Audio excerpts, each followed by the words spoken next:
Let me see if I could get the TikTok going. Where are we? Twitch going.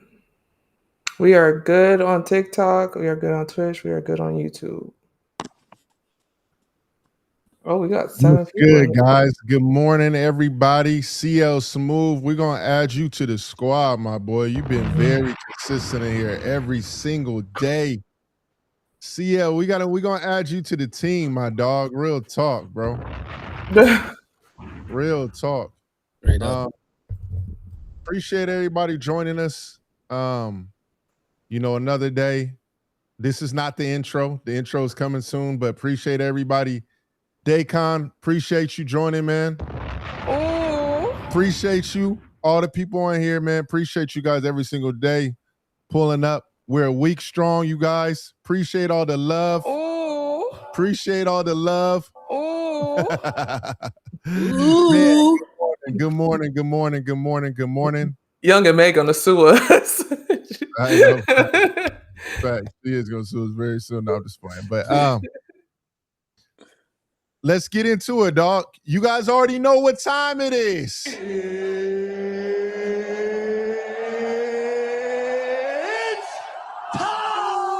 It's time for y'all to get up. It's time for y'all to get up. If you are on the West Coast, it is 8 a.m. and we locked and loaded. Get up, get up, get up. Trying to get up. It's 11 o'clock over there where you at. So everybody up where Norris Cole is at. You see Norris kitty cap on. Look, he got the cut ready to go. That boy suited and booted. Hold on, he got the polo on today. Today is a big day. Business day. Hold on, time out. Hold on, real quick. You got a polo on. So what does that mean? Is this a normal day fit? Or is this like we got a game, suited and booted? All the girls got to wear a dress type joint. What's going on today?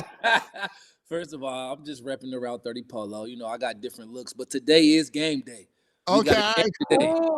Today is game day. So today I'm repping the hometown Prolific Gardens from Dayton. I'm repping, we always wear Route 30. And you got the polo. I'm in coach mode today. I'm Coach Cole today.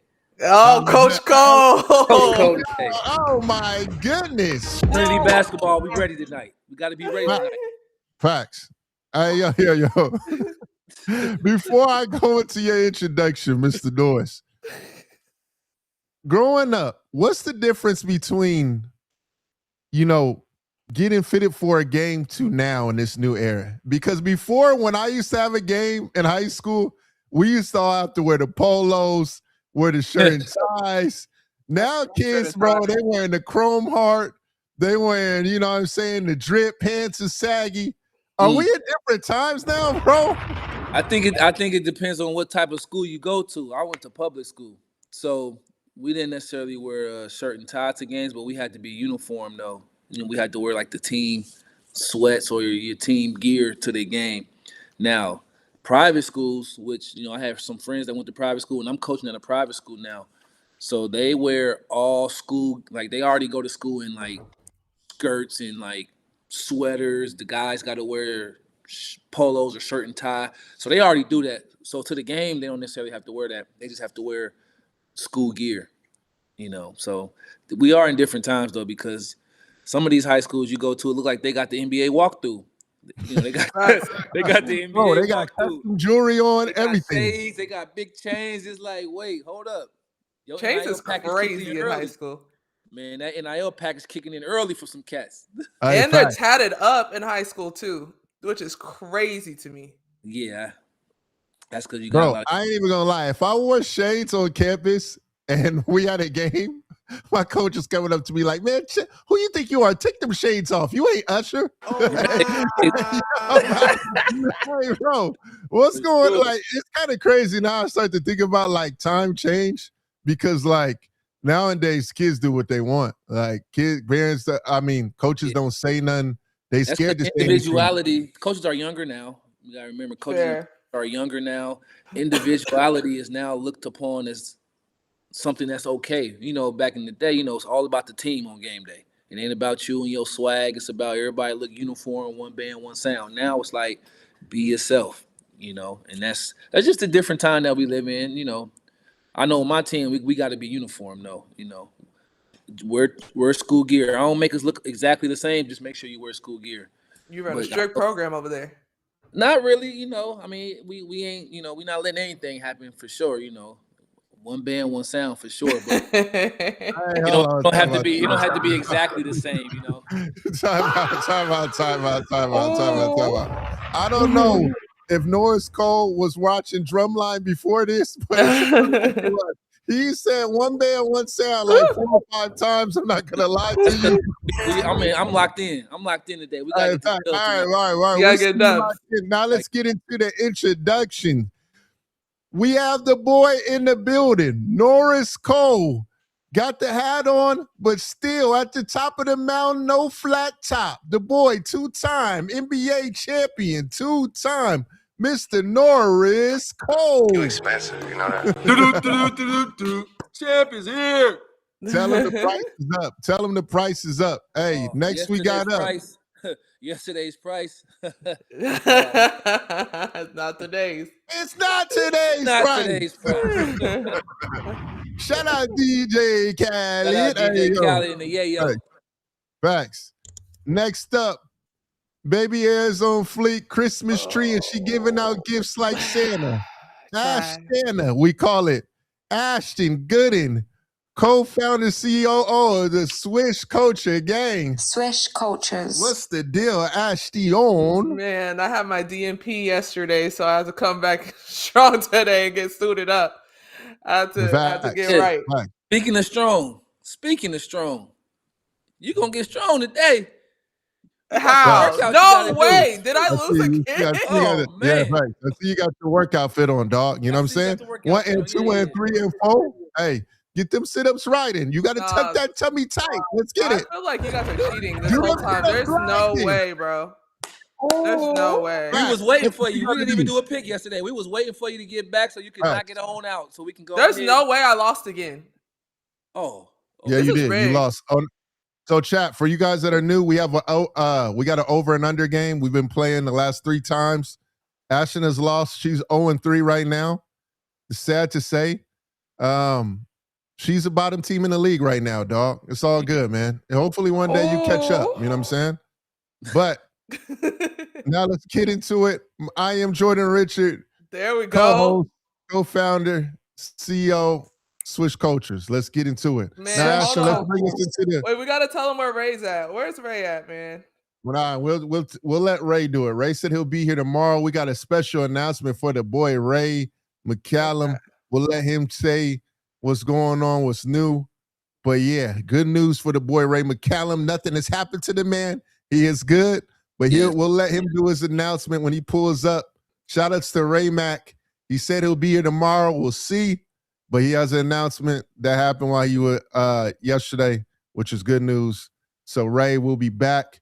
CL Smooth says, shout out to Ray. Shout out to the Ray Mac, because we get into the cheese like a Big Mac. Now let's get into it. Ashton, start us off. What we got today? Good news for Ray, bad news for Playback. Oh no, you guys. Playback is coming to an end December 12th. We have a couple more days on here together, guys. But with that being said, we will still be continuing the show. But make sure you guys follow our YouTube, Swish Cultures, TikTok. I think we could get it on Twitter as well. So we're going to try to make sure that we are still doing the shows. Make sure you guys are active and following us on those platforms so we could keep in touch with you guys. But Playback will be ending. Oh, no. But we appreciate that, man. Hey, he said he with us wherever we go, whatever platform we on. I know that's right. Thanks. Real one. CL, we're gonna figure out a way to get you on the gang, bro. I'm telling you right now. And those for the rest that are supporting, man, we're gonna give you guys a lot of opportunities in here. Number one, make sure you guys comment right, because as we get these guests in here, it's gonna be very essential. We're gonna have our trustworthy people where we ask the questions and let them do their thing in here. So, you know, this is going to be a big network that we're going to have amongst everybody. So make sure you guys are engaged, locked in, because we are going to make sure things come to you guys too as well. It's just not about us. Yeah. So, man, shout out to you, CL. Shout out to all the people that are supporting us. Now let's go back to Ash. Yeah, definitely shout out to everyone that's been supporting us on Playback, all the way from Uncle UJ, Big Tone 27, T Gooden, CL Smooth, Dicon. Who else is in here right now? Big Tone. Yeah, Big Tone, Terry G, Uncle UJ, CL Smooth, TJ the Guy, Dicon, Lady D, and to everyone else that is on our TikTok, YouTube. Really appreciate it. Lady D sound like my sister. That might be my sister. Lady D, hey, for real? That might be. I think that's her handle. I don't know. I think Lady D might be the fam. I love that. No, shout out to her, man. But we'll get right into it. We can't have too much of a sad day. We got to keep the week rolling. So we kind of want to start it off with the Bones Hyland and Anthony Edwards. I think that was kind of cool what you posted this morning, Jay, about that. Anthony Edwards helped Bones Hyland get re-signed this summer and has been advocating for him to get minutes. So let's dive into that. How did you find that, Jay? Well, number one, shout out to the homie Bones, man. One of them ones in the game. I saw it last night, actually, bro, before I was going to bed. It was just one of those situations where you seen the tweet, saw the tweet go up. I liked the story, so posted it. But for you guys that don't know, a little bit of the story. So basically, Bones Hyland, he had 14 points in 15 minutes yesterday. Up until then, hadn't been in and out the lineup, hadn't been playing too much. Shoot, during the summer was rumored to go to a lot of teams overseas. Had a lot of rumors if he was going to even get back into the league. Did a two-way with Minnesota at one point. Now, they ended up Minnesota ended up signing him to a one-year deal. And we're starting to see why him and Anthony Edwards have a close relationship. Anthony Edwards actually has been the one advocating for him, not only one, for the Timberwolves to re-sign him, which they did this year, but two, also for him to get more minutes. And Anthony Edwards has said in the interview that, that's been a guy I've been a fan of for the last 3 years, someone that I believe in, and I'm glad that he's getting his opportunities. So shout out to that. I thought it was a magnificent story, number one, because a lot of times we don't help and look out for each other. So when you got a young boy who's very young, like as Anthony Edwards and the superstar of the team, got to listen to your superstar. So he put his mans on, and everybody, the real ones out there, know how good Bones Hyland is. But yeah, how do y'all feel about it? I think it's great when the young stars, speak up for their teammates, because stars don't never have to acknowledge anybody but themselves, because they get all the praise all the time. But for him to look out, for him to vouch, he sees the daily work that Bones puts in. You guys probably don't know, but Bones works out in Miami. Anthony Edwards works out in Miami part of the summer too. They both be down there working with Remy. So he's able to see his development and the work ethic that he puts in. Plus, he's a good dude. They vibe. They're on the same wavelength. So I think it's great when your superstar player can vouch for a guy who's on the edge, because sometimes that's all it takes. One star to vouch for you, you stay in the league, or you don't have nobody to vouch for you, and next thing you know, now you out the league, even though you're an NBA caliber player. So I think it's fortunate. And Bones, when he gets his opportunities, he do what he do. Last night, he had an 88% true shooting percentage. 14 points in 15 minutes. He was very efficient. And I think that's a lesson to other young hoopers.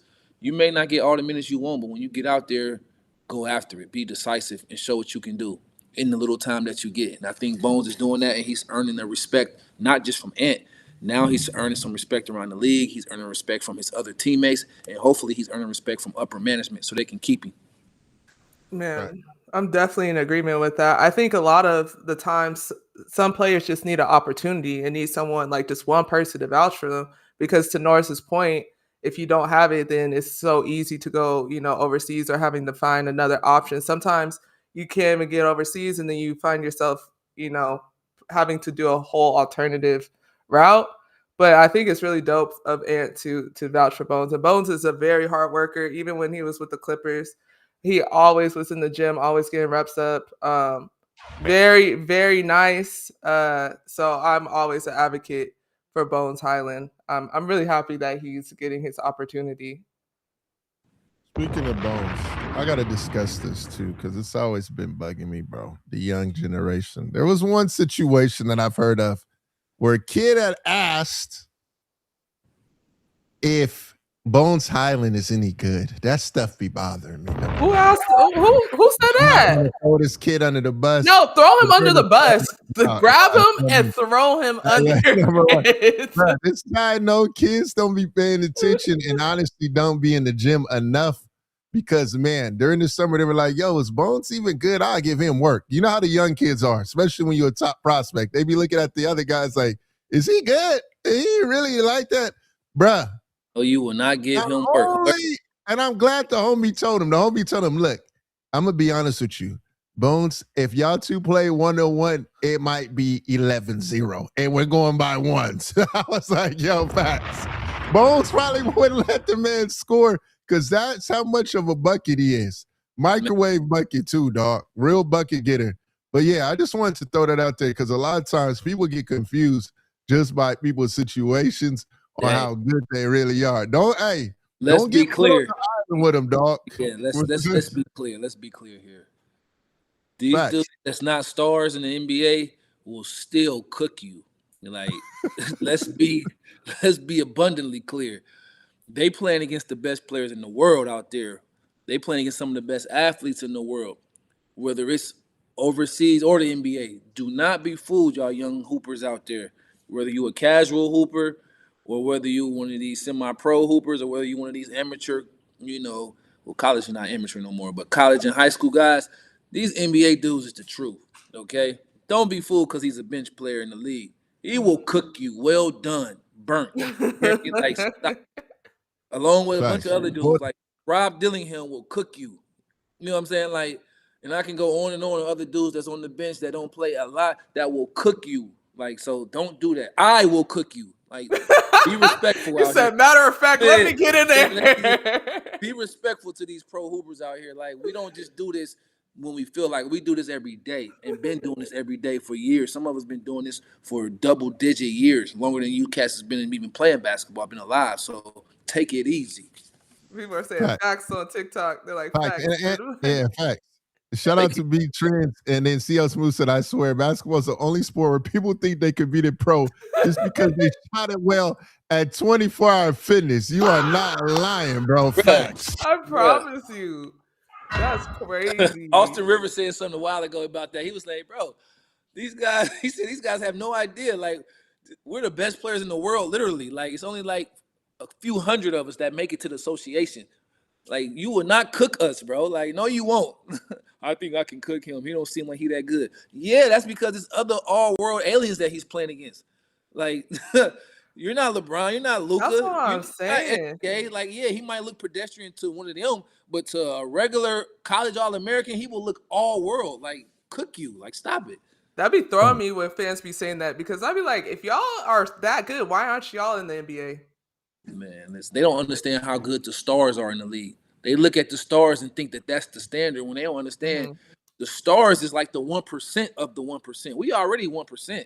That's true. The Luka, the SGAs, the Jokers, they like are not even real. Those like the 1% of the 1%. So they be looking at that and then they look at a guy that's not that and be like, oh, he ain't that good. No, those other dudes are just really that good. That's what it is. Like, B Trend said pedestrian is crazy. Yeah, like these guys is crazy. Thanks. And Solo is stepping. There you go, because you got the 3 in the stepping. I had to make sure that was the E. I see where you're going with it. But he said Rob Dillingham's a true PG. I want to throw this back to Norris in a sense, because a lot of times guys that are very talented, when they go to a playoff team, they don't get their they don't get the playing time because, first off, a lot of times when you go to a team, the coach don't mess with rookies a lot of the times. Yeah. There's several times where I've seen a guy come in and they're like, yo, Jay, I know it's your man's. It's going to take him some time, even though he's making him practice, because the coach don't really rock with rookies. So that being said, Rob's in his second year, hasn't really cracked the rotation, has shown some signs. Now, I know they want him to be better a little bit defensively, especially in a group defensively, that's tough. But how is it, going to a top team as a top prospect, because people don't realize that, Minnesota made that trade up to get Rob, but they were already a playoff team when they made the trade up. Usually when you get drafted in the top 14, you're going to a team that it has time and wiggle room to be like, yo, we're going to develop this guy and we might lose some games. Yeah, it's tough when you go to a situation like that because you don't have no control. All you can do is your work ethic, have a good attitude, study film. But the coach at the end of the day determines, who's going to get out there. And the coach, when you have a veteran team or a team that has had some success, he's going to go with what he knows. That's just human nature. And so, I think Rob, he's very talented. Obviously, he's lightning quick. Reflexes is elite. He's a playmaker. He just has to stay the course. Control what you can control, and eventually he'll get his shot because he is a really good player, and it's a reason why they traded up for him to get him. I think he will eventually have a chance. I was in a situation similar. Miami Heat wasn't known for playing rookie guards. Like overall, for the history of their organization, they wasn't known for playing a lot of rookie point guards like that, especially on heavy veteran teams. But I earned the respect of the locker room. I earned the respect of the coach to where they could trust me, and they gave me, put me out there for a little bit. I took advantage of that a little bit. Then they started playing me a little bit more. And that's all Rob has to do. When he does get his chance, just be effective. And then wait, a bit more.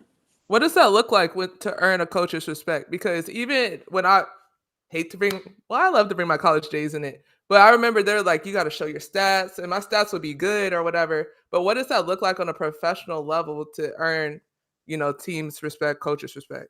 Well, you got to understand, on a team like that, they have like what you call plug and play. They need certain things. They already have a star. They already have somebody that's going to score 30 a night. They have a shot blocker in Rudy Gobert. They have a Swiss Army knife all-purpose guy in McDaniels, okay? So as the backup point guard right now, which is he's trying to become the backup point guard, they need somebody who's going to take care of the ball, who's going to keep the pace of the game up, who can knock down open shots, and who can get the ball to Anthony Edwards efficiently and effectively. But the only way to prove that is to do it every day in practice.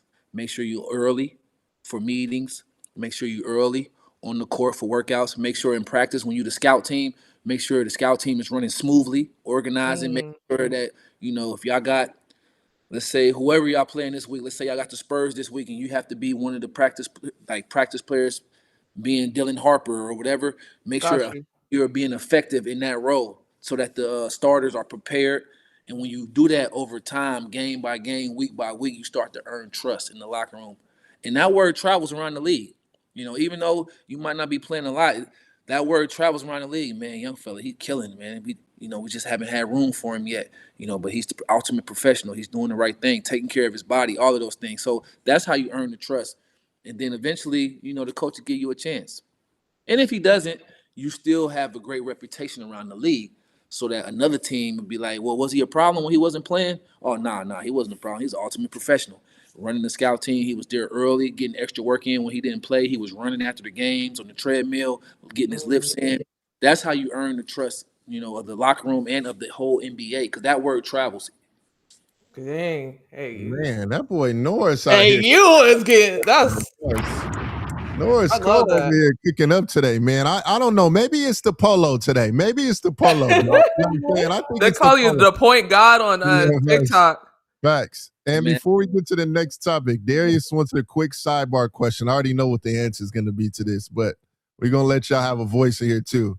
He said on TikTok, I have a question for Norris when y'all get the chance. Who had a better roster, the Miami Heat team who he was on or the 08 to 2010 Lakers? I said the Heat. Bron fans was telling me the Lakers roster was better to uplift Bron's greatness as if his greatness needs to be uplifted. Shout out to Top of the Morning too. What's up with you too, bro? Appreciate you, dog. Go ahead. To answer your question, I believe our roster, that's that team, that Laker team was really good. That was tough. I believe our roster, obviously is better. You got to remember, we got not just LeBron. Y'all keep saying Bron. We had LeBron and Dwayne Wade, bro. Like, y'all keep forgetting that. Like, we had a fellow Finals MVP on our team outside of Brown. Like, don't forget that. Okay, so yeah, I believe our roster was better, but that Laker roster was pretty tough because obviously you had Kobe and Powell, but they had other wing defenders like Ron Artest. Obviously, you had D. Fish. So Lamar Odom. So that team was a tough team. That team was a tough team, especially the way the game was played back then too. It was tough. But I'm always going with us. Yeah, you can never switch up. That would be crazy if you switch. It's only a few teams where I would look and be like, I don't know about that one. But I believe in us. I believe in us. Hey, yo, facts. Hey, speaking of, I'm glad that you said, the boy LO too, by the way. I know a lot of y'all watch the Kardashians, bro, but don't get it twisted, dog.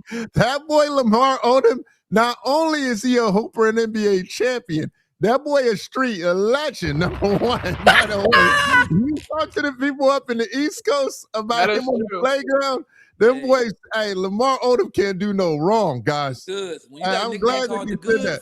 Hey, his nickname is called the Goods. That's anytime you get a solidified nickname, that's how you know you the That's OD. Facts. The Goods is a crazy nickname too, bro. Oh, crazy nickname. The Goods is crazy, dog. Right. The Goods is crazy.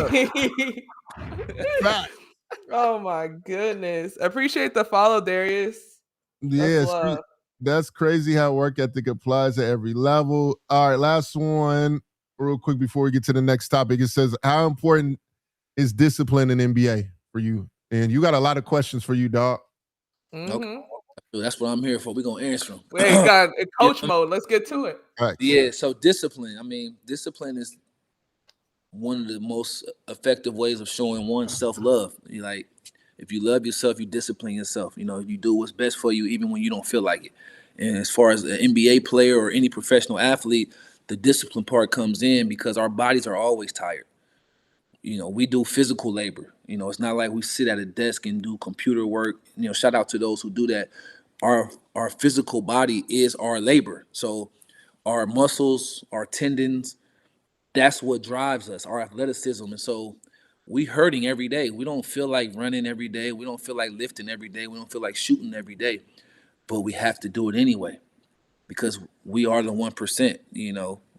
60 players get drafted every year. That means if 60 new spots are available, guess what? That means 60 spots got to go out. So we're in the most competitive field that there is right now. And so we have to discipline ourselves if we want to stay in.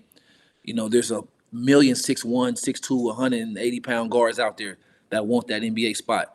I knew that when I was in the league. So guess what? I was working out 3 times a day. Like, hey, I'm securing my spot. I'm going to be in the best shape.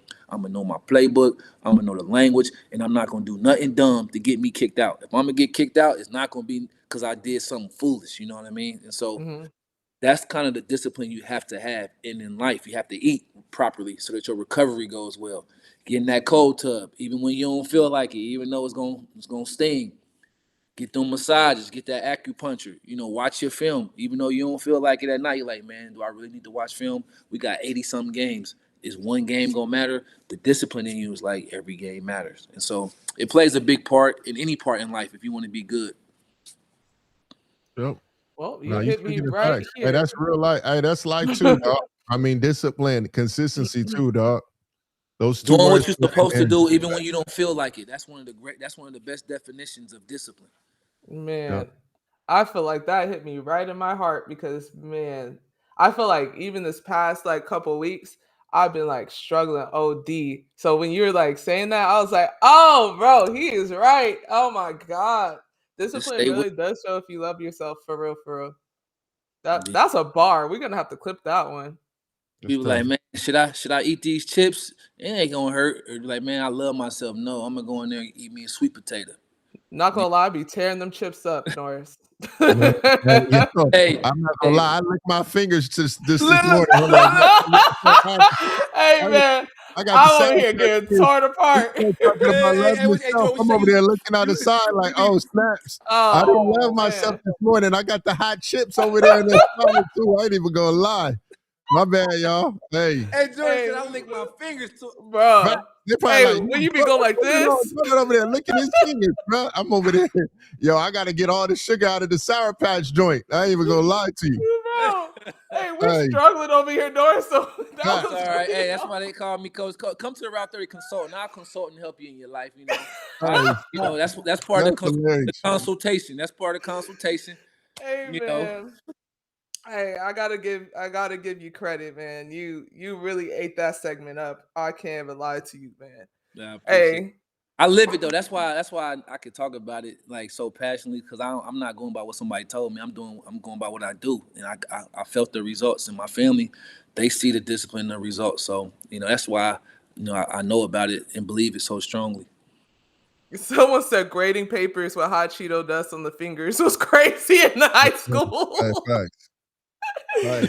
Hot Cheetos ain't nothing to play with too, by the way. I know a lot of you guys in PE or whatever team had hot Cheetos before you had to run. That's probably heartburn, indigestion. Sure. Listen, hey, my pregame meal in high school used to be hot Cheetos and cream cheese at lunch. That was crazy. That's like Usher. Let it burn. Let it burn. Ooh, wait. That's that Usher for sure. Let it burn. Yeah, that's OD. Hot Cheetos and cream cheese is crazy. Hey, bro. I was elite in high school. Never forget though. So I don't know what they had in it, but man, I was going crazy. But speaking of people that are doing it right, let's go to Derik Queen. Derik Queen has been cooking. He had 33 points, 10 rebounds, 10 assists, 73.3% field goal percentage against the Spurs last night. What is going on with your boy, Jordan? He is frying. Man, the boy D Queen was at Dairy Queen. The blizzard is here, guys. The blizzard, it is here. If you guys don't know, at Dairy Queen, there is an order called the Blizzard. It's a little sundae. It got the ice cream in it. I get the cookies and cream joint too, by the way. I'm not loving myself like the boy Norris said, but shout out to D Queen and the Blizzard, because the Blizzard is definitely here. Derik Queen Latifah. That's a bar too, by the way. Might have to use that on one of the voiceovers. Derik Queen Latifah is hard. That boy been setting it off. I'll tell you that much. He been setting it off. Latifah. We got to set it off for sure. Let's get to the highlight too a little bit. Little splash. Little quick little V8 splash of some of the buckets. Little hang fine, something light real quick. Nah. We got to skip to that, bro. Oh, big body. Big body. Hey, man. ROI. He's making a strong case for ROI. How old is he again? He's 20. Hey, Jay, money. Strong case of ROI. I need to look at his. Why you ain't giving him that same? That other guy. You when he have a game like this, it's crazy. It's bars, it's sound effects. But then here we got. First off, look, Jordan's about to go on attack mode right now. Oh man, like when it's the other guy. Hey, Jordan's about to go Super Saiyan Doris. When it's certain guys like the American flag, it's one way. But then when it's my man. Hey, first off. Go ahead. I'll let you speak. Hello, I'll let you speak. I'm just saying, Uncle UJ, you know what it is? Uncle UJ, you see it. I know you see it. I see it too. Hey, I see the same thing, Uncle UJ. I'm the same way. It's weird. Man. It's weird when we don't get the same energy. We don't get that same energy. That's first what I'm off, saying. I just did a voiceover.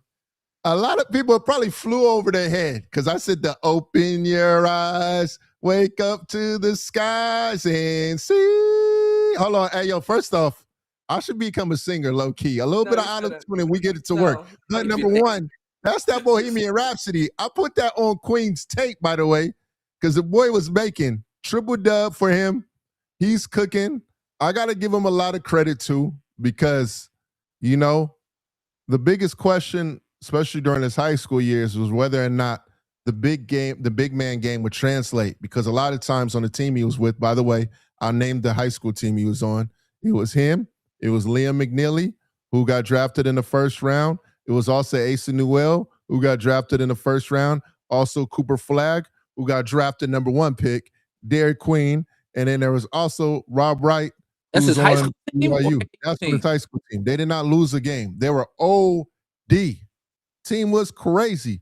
Queen, we always said it was an X factor of that team, but you know how he used to score a lot of his buckets? It was all post touches, which now in this era, post touches, we don't have any guys that really get post touches. One thing I didn't realize though, number one, is that how he could play on the wing. You could use him at pin downs, dribble handoff situations. I didn't see all that I've seen now. So I got to give Queen a lot of credit, especially because what he did in Maryland, switched up the swag because he took Maryland to the Sweet 16. Actually, UJ, I see you already on top of the facts right here. Norris, he took Maryland to the Sweet 16. He definitely did. But yeah, the way he did it and the way he is utilizing, got to give him his credit. And the boy, he's baking up. I'm not going to lie. And he got all the confidence in the world. Hood Joker, yes, I agree with you, Daycon. Hood Joker Hood Joker is OD. Hood Joker is crazy. Joker meets the wire. I ain't even gonna lie to you. I love that. Hey. But last thing I want to say too, by the way, that I really want to acknowledge with Queen, is college. Went to Maryland, hometown, got ridiculed. People like, bro, why you go to Maryland? You know what I'm saying? He was like, bro, that's the spot that believed in me. I'm going to go there because they gave me love. And that's the spot where I'm going to go and I'm going to excel at. A lot of people didn't have him as a player that's going to be a one and done. Now look at him. One and done. Wasn't a 2 to 3 year guy like most people said. Ended up going to a spot that actually wanted him and showed that throughout the whole season at Maryland. And, hey, man, he cooking up. Sometimes you don't need to go to the school that everybody wants you to go to. Go to the school that believes in you and saying, look, we're going to give you the keys. Story of my life. You talk that talk, Jordan. Talk that talk. I felt you on that, Jordan. Hey, you guys are agreeing today? I feel you on that talk. Go where you celebrated, not where you tolerated. Hey, that's a bar again. Dang, Norris, get to it. We have the vets part. You wanted me to add the vets part to that, Jay. Oh, yeah. Let's add this too. Let's add this to the party. Let me get to the vets part. So Queen actually made a little bit of noise with what he said. I'm gonna just play the audio for you so you guys can hear what he said. Somebody said that next class is gonna be better. Something special this year? Yeah, definitely. Can you hear on Twitter. Yeah. Somebody said that next class is going to be better than us or something like that. Well, that's the best class. And we definitely the best class. We have up and down the charts. We gonna be the better class. We have the better class. So we're just going to keep getting better and just keep on building just great rivals and just keep being competitive. All right. So Queen today said that their class, which has Cooper Flagg, Khan, Dylan Harper, the rest, and we'll go over the classes too. I'll pull that up for you guys. He said this class that they have had this year in this year's draft is better than the upcoming class that has AJ DeBonsa, Cooper Flagg. Cooper Flagg was actually supposed to be in that class. That's why I actually said that. But they has AJ DeBonsa, Darren Peterson, Cameron Boozer, Nate Emmett, Mikael Brown, so on. He said that this class right here is actually better than the last class, and he feel a little disrespected because everybody said that the class is coming up is better than this class. What do you guys feel like is a better class between the two? I don't know if y'all had the knowledge in terms of it. Mike is in here. Be like Mike is in here. He said, LOL. I already know where he's on. At the right time, my boy. I ain't gonna lie. I don't know. I think we got to wait and see. I don't know. I mean, this class is coming in next. It's pretty elite, for this day and age. It's pretty elite, I would say. And what they were accomplishing in college is pretty elite. And with NIL taking a step in another direction, NIL last year is even more different than it was this year. So these guys that's coming in the class this year, they're elite. I mean, AJ DeBonsa is crazy. Let's just just start off with that. He's great. He's elite. There's nobody in this class that's like him. Not even Coop is like him. Then the shooter that's at Kansas, I can't think of his name. What's his name? Aaron Peterson, Ohio guy. Bruh, hey, listen here. It's not one shooter in that class that's like him. This dude is like a professional shooter, bro. And he's athletic, like finished at the rim. It's like this class has size, athleticism, and skill. You know, sometimes you have a class that's strong in one area, athletic, but maybe not as skilled, or you got one that's super skilled, but not as big, not as tall, not as athletic. This class got everything. You want athletes, they got top tier athletes. You want shooting, you got shooting. You got scoring, ball handling, you got all of that in this class. So I have to still wait and see, though, how they react in the pros. But just watching them as far as high school, I'm going with this upcoming class. From high school, watching them high school to high school. I can't compare pro to high school because it's just two different games. But high school to high school, I'm going with the younger class. I have a question for both of you guys real quick. As someone like Derik Queen, when you were in the previous class, but you know the next class is also elite, how do you answer that question correctly? Because obviously you got to say yourself, but how do you also, you know what I'm saying? What's the best way to go about answering the question? You don't have to say that the class. You can speak for yourself and be like, listen, that class coming behind us is strong, but I like me against anybody. You don't have to say to vouch for the whole class if you know that class is better. Mm-hmm. Like, you don't have to do that. You can just be like, no, that class coming behind us is tough. They tough, but we're going to see what they do when they get up here, and I'll be waiting for them. Like, something like that. You know what I mean? That's like a media training, boy. You got that's that Miami Heat stuff. Hey, they put him in the classroom and flashed him with like 8 Men in Black pens, so he can get this going. Bulls and them coming, like, come on, like, you can't deny that this class coming behind them is elite, but you can just say, hey, listen, they elite, they look good. You know, we're gonna see what they do when they get to the big league. I'll be here waiting on them. Like, that's all. Something simple.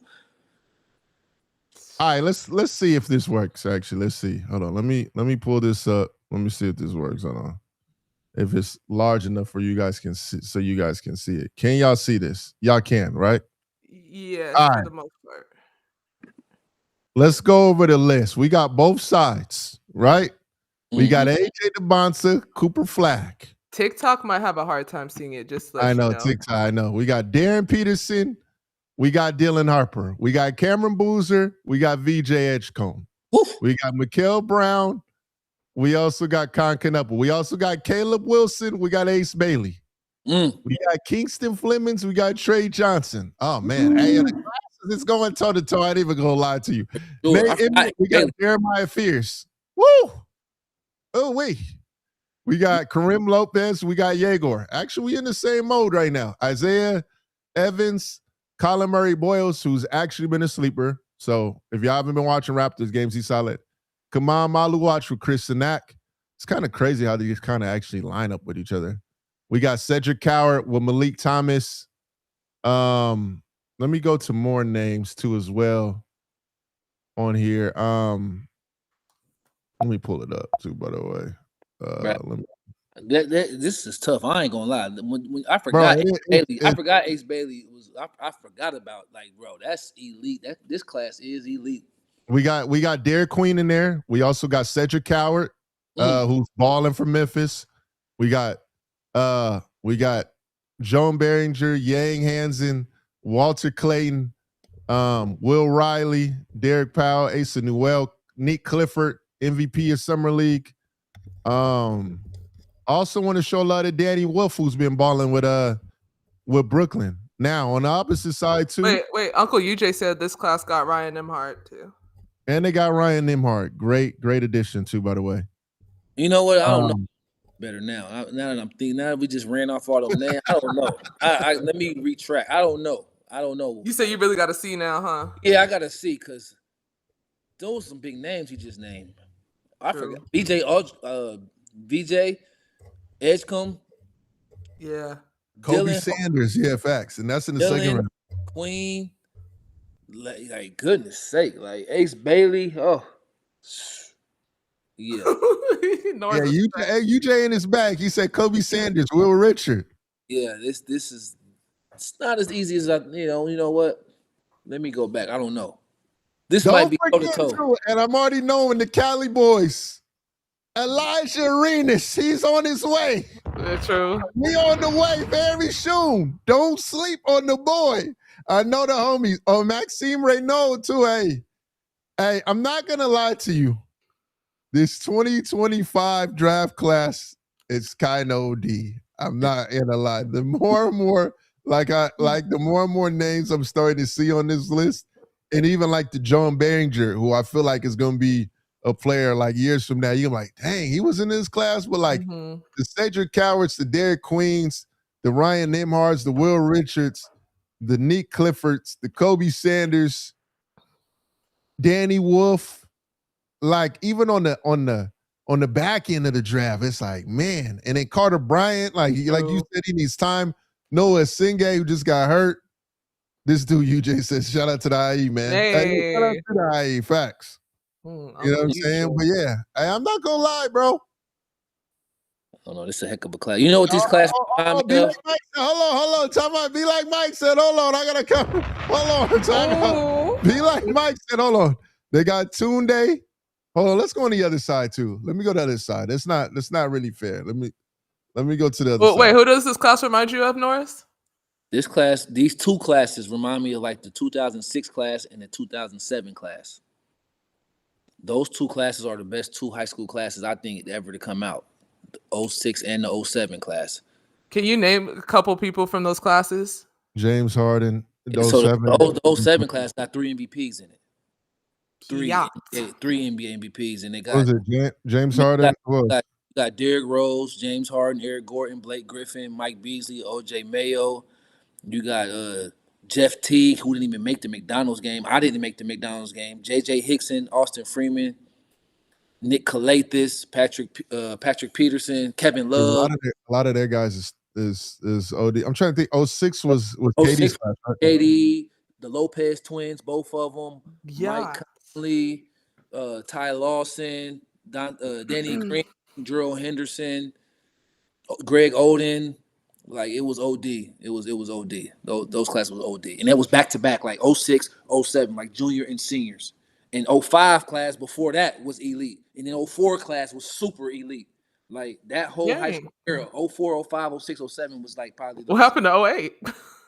It was elite too. Oh, okay. In that class, that was like Drew Holiday and Brandon Jennings and Tyreek Evans and DeMar DeRozan. Like that whole era was like elite, like back to back.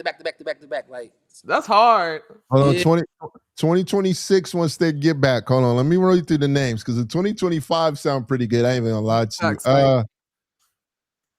Shout out Mike too, by the way. Tunde, Nate, Emmett. Yeah, let's go through the list. AJ DeBonta, Darren Peterson, Cameron Boozer, Michael Jackson Brown. That was I say. Kingston Flemings, Caleb Wilson, Nate Emmett, Isaiah Evans, Chris Sinak, Braden Burries, Matt Abel. Dang, there's some more names. Hold on, this thing ain't loading. Hold on, let me get some more. We need some more. Elijah Arenas, Koa Pete.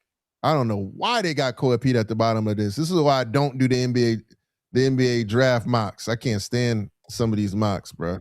All these dudes are NBA. All these dudes are supposed to be NBA one and dones.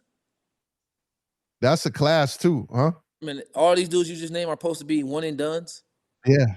Man, the NBA is a joke. All these high school dudes are supposed to be one. Stop it. These dudes is good. They not that good, one and done good like that. Stop it. Not that. Look, Norris, you were doing 25 dudes. Norris, you was doing good today. Do not make me get my belt out, bro. Today, my belt out. Like, these dudes is good, but they ain't all, bro. You just named like 50 dudes. Norris, you were doing great today. You were doing great. You were doing 50 dudes. The math ain't mathing. The math ain't mathing, bro. Saying madness. Darius Acuff, Matt Abel, crazy, bro. Come on, Tunde. Like Hey, all these kids is hooping though. Nah, it ain't that. But these are not all about to be one and done dudes in the NBA. No, those are all them dudes that I just named are out of here. We're out of here. But the math ain't math, and you know it's players in Europe that's coming to the NBA too, right? Facts. You know it's other college dudes. You know it's college guys that's already in college that's going to the NBA too, right? That's already there. They're sophomores, right? Like the math is definitely these dudes is not Michael. Like stop it, bro. Stop it. Stop it. Oh, if all these dudes make it to I see. I see what happened. I see when Norris lost his mind. When I said Michael Brown, Michael Jackson, he didn't like that. That's where he went. Hey, y'all cats is wild. Hey, bro.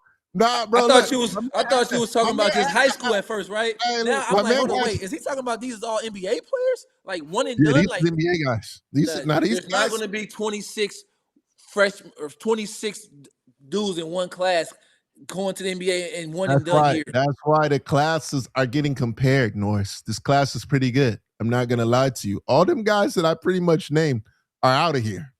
They will not be staying. I'm telling you that right now. The league they're out of here. This is truly going to be the high school league. They might as well call it the NCAA. And whoever, hey, yo, my dog, shout out to whoever who's doing the mock drafts. I know y'all put a lot of work in this. But having Core Pete at 28 is nuts. We got to fix that, my dog. I don't know who's telling you to put what. We can't have Core Pete at 28, Wait, guys. Uncle UJ said, but Norris is a different era. I would argue that the league is easier now for younger guys. You're right. You're 100% right. And I have to come to the conclusion that I have to start accepting this because this is crazy work. This is nasty work. That's why these dudes are scoring all these points on these young bulls. Is it easier? Because a lot of guys is getting kicked out too, though. That's what I was about to say. I feel like it's hard to stay in the league, though. Yeah, it's harder for the young dudes because they keep replacing them with other young dudes. Yes. This is why. This is why. Man, let me stop. Let me stop. This LeBron, bro, stay in the league, bro. They've been more babies and more babies in the league. Just keep rocking these babies to sleep. Kevin Durant, Steph, James Harden, you can play forever. They keep letting all these babies in. Just keep scoring on them forever. Score 50,000 points. They keep letting these babies in. No grown men in the league. Like, yeah, just keep rocking these young bulls to sleep. That's what we're gonna have right now. We're gonna have to have a cradle in these rock locker rooms. All these young bulls they putting in here. The NBA is a grown man's league, not a little boy league, y'all. Y'all tripping out here, bro. Let these young boys develop a little bit. I'm glad you said that because now I'm gonna add hey, yo, y'all tripping. I'm gonna add that to the soundboard, bro. Russell Westbrook choice. Yes. Russell Westbrook. All right. Hey, speaking of, you play with Russ, right? And OKC. Yep. How OD athletically was he? Yesterday, he had a triple-double, right? It's 500 triple-double, by the way. Just say that. It's 500 one. Yeah. But you play with Russ at OKC, right? Mm-hmm. People don't understand, like, what Russ is doing now, even at his age, playing at the motor that he has and the athleticism that he has. But how athletic was Russell Westbrook? Because I hate when I see people compare someone to Russell Westbrook. I'm like, hold on, guys. Hold on now. Can't do it. Settle down. Everybody freeze. Yeah. Push the brake. You know how your foot push that brake? Yeah, facts. Take it easy. Let me tell y'all something. He's top tier. LeBron, Russ, and Derrick Rose was on a different level athletically than the rest of us. They was not from this earth athletically. These was different dudes we talking about. The top tier. It's not nobody walking around like Russ. I don't see no point guards walking around like Russ. There's a lot of dudes that can dunk and that's athletic. Russ was the top tier athlete when it comes to pure running fast and jumping high and doing it over and over and over again. Mm-hmm. I mean, you've seen the dunks. For y'all young people don't know, go look at YouTube. Just put that's on. That's wild to say. For people that don't know. Yes, these young cats don't know. They looking at this Russ and don't know he's in year 18. Like, dude, Russ will dunk on you and your whole team coast to coast, full speed. And then turn around and do it again. and again for seasons at a time while still averaging a triple-double. Like, these cats got Russ messed up. Russ got 500 triple-doubles. He has, like, more triple-doubles by double than the next person close to him in NBA history. Like, just let that sink in. Facts. And first off, UJ is wild. He said, "Hey man, College Shirt Norris is a different beast. Same animal, but different beast. We need Norris in the Swiss country." Oh my god. Hey, speaking of, I need one because you played against Russ in the playoffs, right? What was a practice though where you went into training camp and Russ got one of them rebounds and he just probably took 2 dribbles and just dunked on everybody? How was he in practice? Actually, I mean, in practice every now and then he'd do something crazy, but it was the game for us, bro. It was really the game for us. When he would get the rebound, and most guards go coast to coast and lay it in, or coast to coast and give, a little light dunk. He go coast to coast and then give the thunderous dunk. Like, you know how a lot of dudes, to do a sweet dunk, they gotta like settle their feet. You know how they gotta get their feet right and all that. No, not with Russ. He dribble, turbo, and then boom, put his foot in the ground, and then tomahawk, boom, like he about to break his wrist on the rim. Like, it's crazy to watch it in real life, and then we realize he's not that tall. It's not like he's 6'6" or 6'8" or nothing like that. He like 6'3", bro. True. Would bounce out this world. So like when he be dunking, you think like, man, he like be dunking like he's 6'6". Like, nah, he ain't 6'6", bro. He just got bounced like that. It's like he plays with a rage that's not many people can play with. So it's like the dunks are like ×2 because he dunking like he's angry at the rim, like somebody did something. Like, bro, did nobody do nothing to you? Why are you dunking like that?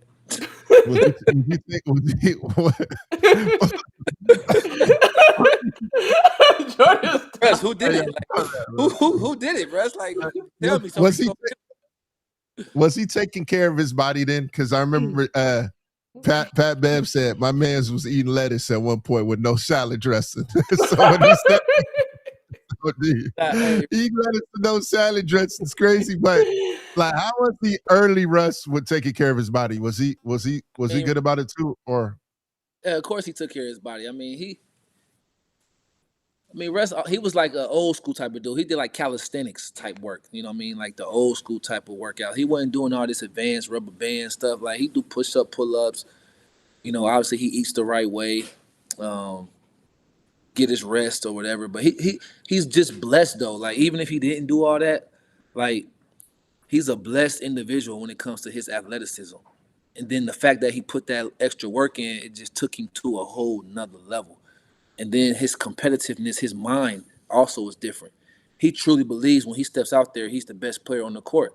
And so when you put all that together, that's when you get those monstrous triple doubles. People forget he won the scoring title and got the assist title and averaged a triple double.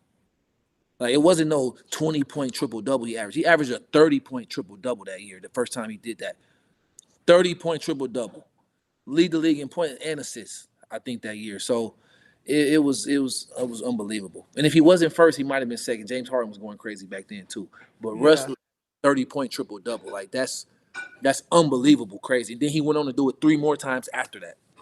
Oh my God! Put respect on Russ' name. Him and LeBron are in a class of their own when you talking about over 20,000 plus points, over 5,000 plus rebounds, over 5,000 plus assists. Those two are the only people in that class. And I think it's 8,000 rebounds and 8,000 assists. If I'm being honest, I think it's 20,000 K plus 8,000 plus rebounds, 8,000 plus assists. If I'm not mistaken, those two are the only ones in that class. There will be no Russ slander on my watch. Outside of LeBron, outside of LeBron, who's the most disciplined person that you've been around? Oh, in the league, if I had to say one, I would probably say maybe like Ray Allen. Knew it. Ray was the most. Ray might have been even more disciplined than Bron. Ray was the most disciplined guy I ever seen. But Ray has a military background though. So tell him what he would do, bro. Tell the Ray Allen real quick. Just give us the story you always tell. Ray Allen shows up. First of all, Ray Allen shows up 4 hours before the game, getting shots up while the cheerleaders and the dancers and the entertainers is out there getting ready. He getting shots up 4 hours before the game. Secondly, the dude be running marathons and doing bike marathons during the season. Like on off days, riding 26 miles on his bike and stuff, and going to play 18 holes or 36 holes of golf, like he MJ or something. One day in practice, this is just how sick Ray is. Ray didn't know that we practice at the Miami Heat. We don't just do no, helter skelter shoot around. Like we actually practice. Ray ran before practice on the treadmill, did a conditioning workout, and then went up to practice. And we was like, "What's wrong with Ray today?" It's like we know he the most conditioned dude on the team, and he getting cooked in practice. He barely doing the sprints. He getting cooked out there on the court. We like, Ray, what's wrong? And he was like, he ain't say nothing. He ain't make no excuse during practice. After practice, Cass was like, "Yo, Ray, what's up, bro? Like, you sick? You all right?" He was like, "Man, I did sprints. I did my sprint workout before practice. I didn't think we practiced like this. I did a whole sprint workout before practice, and man, my legs was done." We was like, oh, we started laughing. We said, "Oh yeah, Ray, not here, bro. We really practice here. We get our 2.5 hours in here, bro. You might want to hang that up." And so he never did that again. He never did that again. He was like, "Yo, like, nah, you can't run no 10 miles, Ray, and then come up here and practice. Nah, bro." Yeah, what was the sprint? What was the sprint workout though? Because people were like, "Oh, he just did sprints." You gotta really paint the picture for the young boys. Well, this particular time, because we had one of those. Remember the treadmill that it was new back then, that you create your own force to your own tread. He ran on that before practice, and so he was doing his sprints. He was doing, I don't know how many sprints he did in there. I mean, he was already sweating before practice. He was there 3-4 hours already before practice, so he had did a whole sprint workout where he was sweating already, and it's like, that's cool, like that's impressive. You're like, okay, he got his work in early, but like, no, he did a real, like, basically he did 2 practices that day. That's like impossible, and he already works out crazy anyway. He eats super healthy and all that. Like Ray's like a machine, no homo. Like he's like a machine. So he built like a machine. You know what I mean? Muscles, like no fat. So I ain't never seen nobody work like that every day. He shoot the same regiment shooting workout every day. Like I never seen nobody more disciplined than Ray. But that's why he played 19 years in the league. That's why at the time he was considered the best shooter ever. Like before Steph went crazy, for those who don't know, Ray Allen was considered the best 3-point shooter of all time. So yeah, Ray, 26-mile marathons he would be running during the season, sick. riding his bike, 30 miles and stuff like that, and still coming to the gym and getting shots up. It's like Ray was a beast like no other. Oh my God. That's OD. Like imagine. All right, last one, diet with Ray. Because I heard his diet was crazy too. His diet, yes, bro. He was low. He knew when to eat certain calories and when not to. Like he wasn't high on like he didn't eat a lot of carbs unless it was like maybe a game day. But he he lean vegetables, lean proteins, light on the carbs. Except when he had to. Obviously, you got to have carbs to have energy for the games. But he was very, obviously his wife was in the kitchen. She had like a catering business, restaurant business down there. So she could cook like no other. I mean, he living with basically a live at home chef. So he was eating top quality food. He had a son. His family, he had a beautiful family, but obviously one of his sons had like a health condition, so they had to eat a certain way anyway. So yeah, I think that also helped as well. So yeah, Ray, his discipline, the way he ran his business in the NBA, I've never seen nobody more disciplined than him. Him and LeBron, they was 2 of the most disciplined guys I ever seen in my life. Fire. Wow. Top of the morning asked you, number one, he said, "Dang, I missed 20." He said, "Dang, I missed 2010s." And basketball at that time was fun. You ain't lying, bro. And then he said, "Do you think current stars in the league like Lucas, Shea, and Tatum can play in the 2000s?" Yeah, they can play. Yeah, of course they can play. Yeah. They can play in the 2000s. Now, would it still be would they still have the same stardom? I think maybe Luka probably would. I think Tatum would still be a really good player. The league was so many good wing players. You gotta remember back then you got like guys like Kobe, Carmelo, KG, and them guys was a little younger. LeBron was a little bit younger. Paul Pierce, those guys in the league, like you had before he got hurt, Brandon Roy, like in the 2000s. Like you had some really good guard wing play.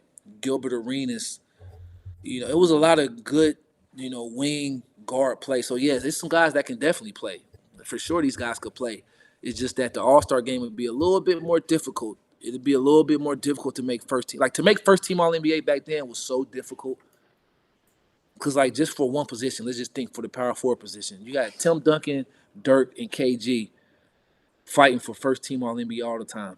And then you had guys that was right behind them that was trying to get in there.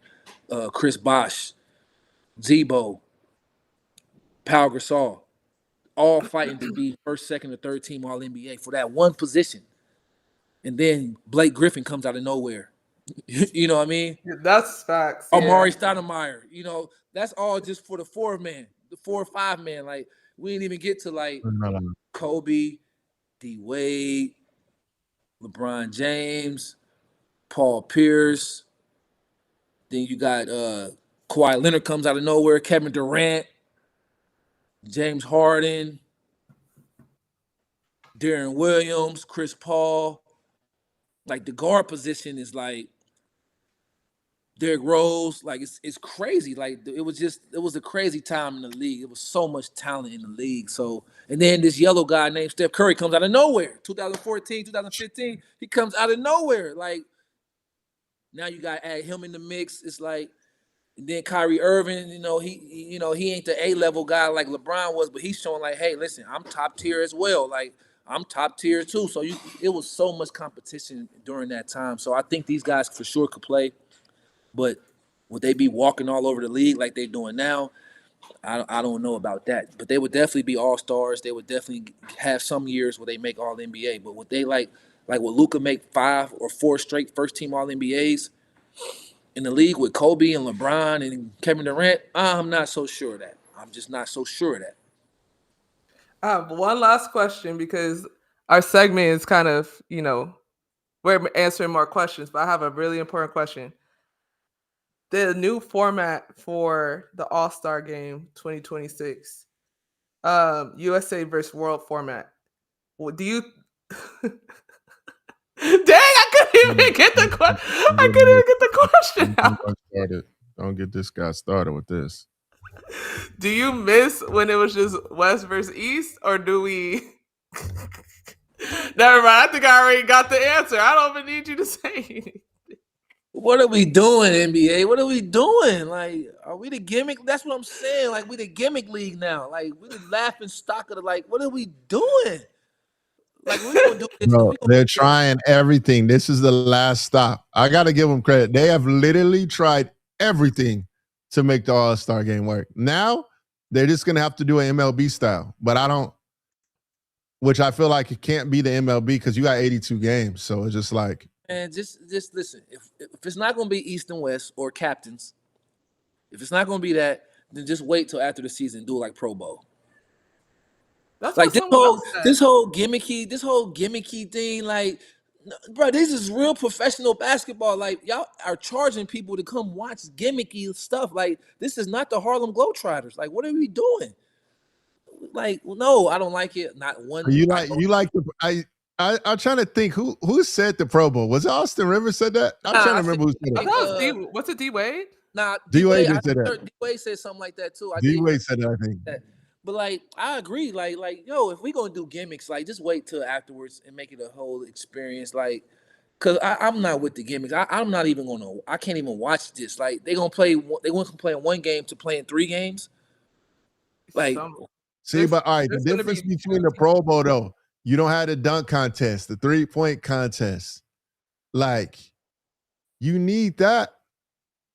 You can do that. You can do that at the Pro Bowl. You can do that. Don't they have a skills? Don't they have a skills part at the Pro Bowl? Man, you do skills. They do all that. They see who can throw the ball the farthest. They do all type of agility stuff, speed stuff. Like, all I'm saying is, bro, if they not gonna play and they don't want to play, which that speaks to this era and why I can never say this era is better than the past eras. If they gonna be like this, then let's just take the whole game out and let them do it Pro Bowl style. Wait till the end of the season. These guys play harder in open gym when they out of shape than they do while they in ultimate peak shape in the All-Star game, which makes no sense. Oh, I'm scared to get hurt. How? You in the ultimate shape of your life during the season, but in the offseason when you out of shape, you playing harder. Like, the logic with these dudes is crazy to me. I don't get it. And it makes me sick to talk about it. I hate it. I hate the mentality of some of these guys right now. And it's a certain. What would Jordan do? What would Jordan and Kobe and them do in this? Come on, it would never be like this. It would never be like this because the young bulls that was behind them followed their lead. But now the OGs They setting a bad precedent, man. Some of these young dudes got to stop. They got to realize they not Bron. They can't have the same attitude he got. He done been in this thing for half his life. Like, of course, if he casual with the All-Star game, even though Bron, I don't agree that you should be like this, but you didn't put your time in. If Bron ain't that impressed by the All-Star game and he ain't feeling it, young dudes should be like, that's cool, that's him. I'm still feeling it. Like, they need to, what is the competitive nature? Like, Jordan and Kobe and them was always. Bron has had a whole like over 15 plus of being competitive in the All-Star, bro. I get that. But sometimes like these young dudes is watching him and they like, well, if he ain't gonna be on it, I ain't on it either. But y'all gotta realize y'all not him. Y'all ain't put in 15 straight, 20 straight All-Stars like him. Like, get y'all levels up before y'all start having these type of casual attitudes. I mean, the competitive nature just ain't there. Like, All-Star Weekend is a time to one. That's how you get major shoe deals. That's how you get fans from around the world. That's how you get other brands to kind of like get on with your business. And then that's how you form relationships later on for trades to other teams. Like a lot of these super team that was made up, a lot of that talk started at All-Star Weekend. A lot of that. Building a relationship, man. I've been in 5 straight All-Stars with this dude. I like this cat. You know what? When it's free agency, I'm about to call him. But now, these dudes act like they too good. I don't feel like playing. They rather go do drill work. They drilled out. Like John Lucas III said, these cats is drilled out. They need to go play basketball. Norris, did you play? Did they have Rising Stars game? Yeah, I played in the Rising Stars game. All right. Okay, wait. First up, UJ's kidding. You said, Coach Norris, what did you have for breakfast today, man? Truly a game day. No way y'all lose today.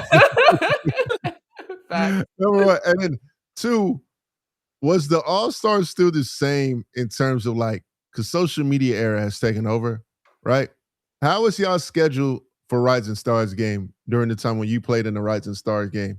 Did you have 8 million appearances like they do now? Because now these dudes got 80 appearances. Man, they had back 80 then. million They had appearances back then. It all depends on your star level too. Yeah, everybody stars. Like I didn't have the same workload as like Blake Griffin. Like Blake Griffin was a mega star like back then. John Wall was like rookie of the year before. So like he had his own shoe Reebok deal. So people's stardom was different. So the higher level player you was, the more business obligations you had because people wanted to see you. But that come with the territory. Like these dudes want their cake and want to eat it too. Like, dude, you getting paid the maximum number. Like some of these dudes get paid 40, 50, 60, 70, 80 million dollars a year. Like, yeah, okay. You got to be a little bit busy for the All-Star Weekend. Okay, bro. You're getting the payoff. Like you're the biggest names our sport has. Go do the little appearances. They gave us extra days. All-Star Weekend used to be really 1 weekend. Now we got extra days and everything. Like, bro, do your stuff and then go to Cabo for a couple of days. Like, come on, man. No, Uncle UJ said, wait, did you guys get per diem for All-Star? Absolutely. Dang, was it per diem more? Was it more when you was with the Heat or during All-Star? I don't remember if it was more or less, but we definitely got bread, though. We definitely got bread. Definitely got bread. It's gotta be. All right, cool. Bread. But yeah, man, it bothers me, man, when I see that, because the game, like, we get better travel, we getting better food, we getting better resources, we getting more money, but we playing basketball less. That's why these old cats be mad at these young dudes, because it's like, bro, y'all getting everything y'all want, but y'all playing less. Like, that don't make sense. Don't make sense. These dudes used to do commercial travel back in the day. Yes, we would get Kobe going at Jordan. People would actually be like, "Yo, I agree." Stephon Marbury going at Kobe and in the West. You know, like it used to be like head-to-head matchup. Like, okay, let's do a little pickup. Like, you ain't killing each other. You know, you keeping it respectable, but like the fans is like getting something out of it. Like, yeah, it's funny though, because as a bystander, as someone that works in media, I love All-Star. But this, to CL Smooth's point, he's like, imagine being on the team and your teammate's about to go on vacation and you gotta go to All-Star. Hey, that's kind of true. Why you get paid the big bucks. Fair. That's why surgeons, they get called in 3 a.m. I don't feel like going at 3 a.m. Well, but that's why you're a surgeon. That's why you get paid the big bucks. That's why your pay is a little bit more elite than a regular doctor. That's just what it is. It's payoff. It's Great example. Yeah, like I don't want to go to but that's why specialty players, you a specialty, like you are a rare commodity. Like, and that's why you get paid that way. People who get paid a little extra gotta do a little extra. That's just what it is. Man, you get max money. I'll skip the in-season vacation. True. It's Bro, true. Be like Mike. Yeah, shout out Mike. Man, brain surgeons get called in 4 a.m. Oh man, I don't feel like it. Yeah, I know, but you getting paid $250 per surgery, $250K per surgery, not for the year, per surgery. Yeah, I need 4 of them. I'm gonna get up at 4 a.m. I'm gonna go do this surgery, even though I don't feel like it. My wife complaining, "Oh, baby, it's okay. We're gonna go to Cabo after this season. After my little 3-day, 4-day vacation, babe. We'll go out to Cabo. Okay, we'll go out to France. You know what I mean? We'll go. Must be nice. That's what these dudes complaining. They get max money. Last question. Top of the morning asks, when was the last All-Star game that was good? Actually, let's go to the Norris Cole Memory Bank. When's the last All-Star that you seen that you was like, yo, this is a really good All-Star? Oh, man, don't get me the line on here, man, because 2022 in Cleveland was a really good All-Star. I'm not gonna lie. The thing is, I haven't even been able to. I be watching it and be turning it off because I be so turned off when I see it sometimes. Like, bro, I can't even remember. Wait, did we see you out in Cleveland? Out there? We saw you. Nah, because I didn't see Norris in that one because I called him during that because I was at Cleveland State. I called him to show him where his jersey was in there. Spo had called me too. That's crazy. But yeah, the last good one that I actually watched. 2018 in LA, 2019 in Charlotte. What other one? The one with Drake. The one the Toronto one was good too.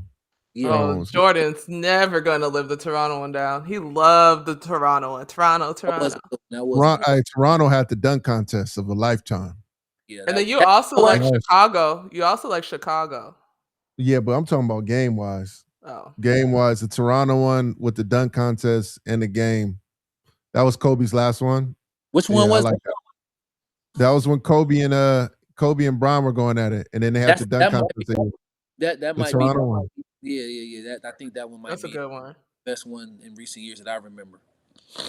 That's a good one. Top of the morning. I didn't want to go back. I didn't want to sound old, but that's the one I remember most vividly, the most in my mind, like the best one that I remember.